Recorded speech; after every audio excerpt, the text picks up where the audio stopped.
तो इस सेगमेंट के अंदर हम specifically IIT JEE centric question ही करने वाले हैं and we will see how those questions हम लोग इंक्रीजिंग या डिक्रीजिंग के वो क्वेश्चंस कैसे हैंडल करते हैं, मैक्सिमा मिनिमा के कैसे क्वेश्चंस हैंडल करते हैं, और यहाँ पे लीनियर इनइक्वालिटीज पे बहुत क्वेश्चंस बनते हैं आईआईटी पे। तो how do we handle such questions?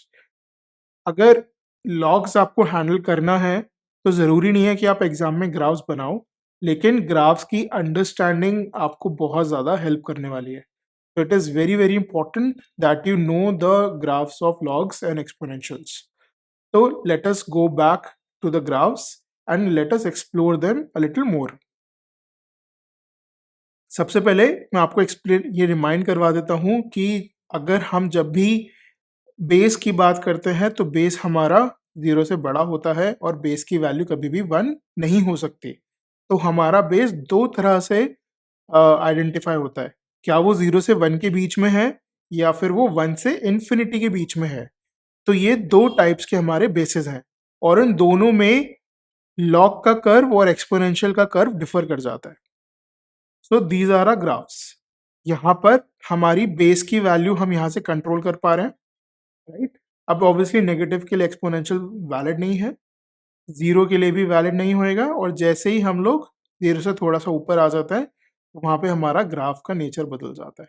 तो यहाँ पे आप देख रहे हो कि ये रेड वाला एक्सपोनेंशियल के कर्व को डिफाइन कर रहा है और ये blue one is for logs, ठीक है? And now let us explore these curves a little. तो हम सबसे पहले 0 से 1 के बीच में जब एक ही वैल्यू है उसके लिए कर्व को देखते हैं, लॉग्स को देखते हैं। मैं यहाँ पे ऐसा हटा देता हूँ। So this is purely are exponential curve and इसके अंदर आप देखो कि जैसे जैसे x की वैल्यू आगे बढ़ रही है, एज x इंक्रीजेस, क्या हो रहा है, हमारी y की वैल्यू कम होती जा रही है। इसका क्या मतलब, कर्व डिक्रीजिंग है इन नेचर। अब यहाँ पे क्या हो रहा है कि ये डिक्रीजिंग है, हमने अभी डिस्कस किया, राइट?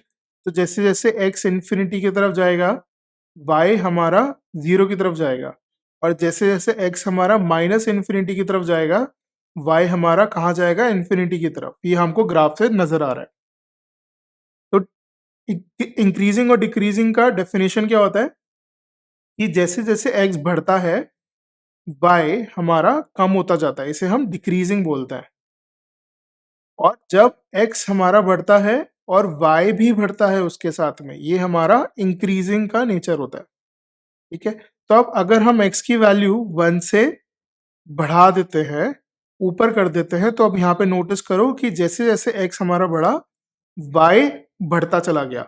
इसका मतलब जब भी x की वैल्यू 1 से बड़ी है हमारा एक्सपोनेंशियल का कर्व इंक्रीजिंग है, और जब भी x a की वैल्यू, बेस की वैल्यू हमारी 1 से छोटी है, 0 से बड़ी है, तब हमारा डिक्रीजिंग है। सिमिलरली अगर हम लॉग्स के बारे में बात करें तो लॉग में भी यही फॉलो हो रहा है कि लॉग का कर्व भी हमारा इन्फिनिटी से लेकर के नेगेटिव इन्फिनिटी की तरफ अप्रोच कर रहा है, और x की वैल्यू कहाँ से कहाँ तक जा रही है हमारी, 0 से लेकर के इन्फिनिटी तक। So as you can see जैसे जैसे x बढ़ा हमारा y कम हो रहा है, तो ये भी डिक्रीजिंग है। और अगर हम x की वैल्यू सॉरी बेस की वैल्यू बढ़ा देते हैं तो ये इंक्रीजिंग हो जाता है in nature. Now with this understanding let us start solving some questions. अब यहाँ पे देखो, यहाँ पे क्या लिखा हुआ है कि log of 3 minus 2x to the base 5 is greater than equal to 4x plus 1 log of 4x plus 1 to the base 5।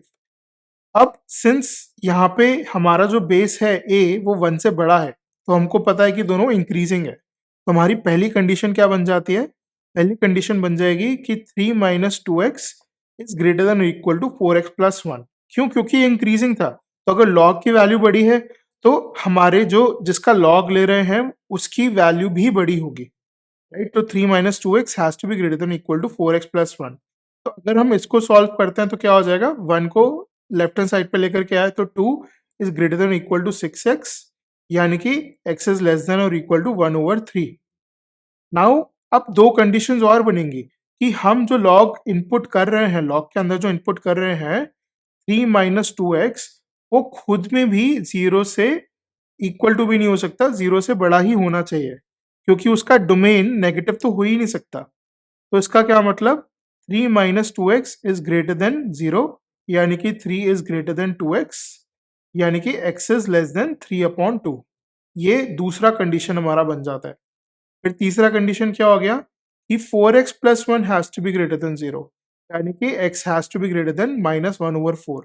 अब ये तीनों कंडीशन साइमल्टेनियसली कहाँ पे सेटिस्फाई हो रही है, ये हम नंबर लाइन पे देख सकते हैं। ठीक है, 3/2 पहले मार्क किया, उसके बाद -1/4 मार्क किया और फिर 1/3 मार्क किया। ठीक, अब हमारा सबसे इस कंडीशन से क्या आ जाता है कि यहाँ पे सॉलिड डॉट बनाया, क्यों? क्योंकि हम इंक्लूड कर रहे हैं 1/3 को और वहां से फिर रिड्यूस किया, एंड देन फिर x is less then 3/2। Of course यहाँ पे फिर तो एनीवे ये कंडीशन मूट है, इससे कोई फर्क ही नहीं पड़ेगा। And then when x is greater than -1/4, यानी कि यहाँ पे हमने हॉलो बनाया, एंड देन फिर यहाँ से बढ़ा। तो बेसिकली क्या हो रहा है, हमारी x की वैल्यू -1/4 से 3 की तरफ जा रही है, जिसमें 1/3 इंक्लूडेड है और -1/4 इंक्लूडेड नहीं है।